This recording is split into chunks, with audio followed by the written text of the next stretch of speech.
मक्का की इस ज़मीन पर हर साल दुनिया भर से लाखों मुसलमान एक साथ जमा होते हैं। ये भीड़ इतनी विशाल है कि इसका पैमाना देखकर ही इस जगह की अहमियत का अंदाज़ा हो जाता है। यहाँ आने वाले हर तीर्थयात्री के लिए एक ख़ास रस्म को पूरा करना ज़रूरी होता है। इसे सई कहा जाता है, जिसकी शुरुआत इस सफ़ा स्टार्ट बोर्ड के नीचे से होती है। लोग यहाँ दो पहाड़ियों सफ़ा और मरवा के बीच एक तय रास्ते पर 7 बार तेज़ कदमों से चलते हैं और दौड़ते हैं। लेकिन क्या आपने कभी सोचा है कि आज के इस दौर में एक आलीशान और आधुनिक हॉल के अंदर हजारों लोग इस तरह चक्कर क्यों लगा रहे हैं? ये कोई मामूली कसरत नहीं है, बल्कि एक माँ के उस बेमिसाल संघर्ष की याद है जिसने हजारों साल पहले मौत के मुंह से जिंदगी को छीन लिया था।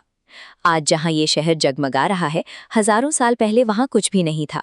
चारों तरफ सिर्फ कड़कती धूप, गर्म हवाएं और सूखे पहाड़ थे, जहाँ पानी की एक बूंद मिलना भी नामुमकिन था। इसी बहरम घाटी में बीबी हाजरा अलैहिस्सलाम और उनके नन्हे बेटे इस्माइल अलैहिस्सलाम को अकेला छोड़ दिया गया था। उनके पास ना कोई घर था और ना ही कोई सहारा, बस अल्लाह का एक हुक्म था जिसके तहत हज़रत इब्राहीम अलैहिस्सलाम उन्हें वहाँ छोड़कर जा रहे थे। जब उन्होंने पूछा कि क्या ये खुदा का हुक्म है और जवाब हाँ मिला, तो उन्होंने बिना किसी शिकायत के इसे कबूल कर लिया। ये कोई लाचारी नहीं थी, बल्कि एक ऐसी अटूट उम्मीद थी कि अगर खुदा साथ है तो वो इस वीराने में भी उन्हें तन्हा नहीं छोड़ेगा। जल्द ही उनके पास मौजूद पानी खत्म हो गया।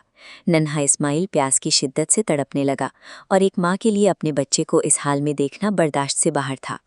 घबराहट और ममता ने उन्हें मजबूर कर दिया कि वे इस बंजर घाटी में पानी की तलाश के लिए दौड़ पड़े। वे एक पहाड़ी से दूसरी पहाड़ी की तरफ भागी।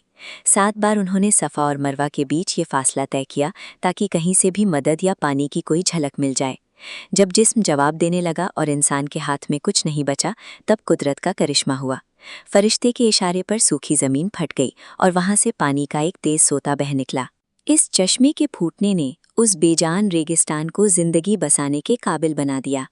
ये सिर्फ 2 लोगों की प्यास बुझाने का जरिया नहीं था, बल्कि यही वो बुनियाद थी जिसने आने वाली सदियों की तारीख बदल दी।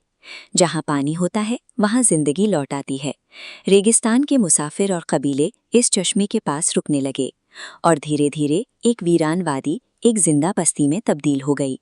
वही छोटी सी बस्ती आज मक्का जैसा महान शहर और मस्जिद अल हरम का मरकज़ है। आज सफ़ा और मरवा के बीच दौड़ने वाला हर इंसान असल में बीबी हाजर की उसी हिम्मत और भागदौड़ को दोहरा रहा होता है।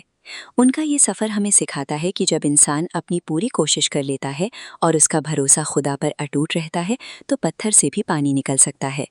मक्का का ये वजूद महज पत्थर और इमारतों का ढेर नहीं है, बल्कि एक माँ के सब्र और उसके मजबूत ईमान की जीती जागती कहानी है।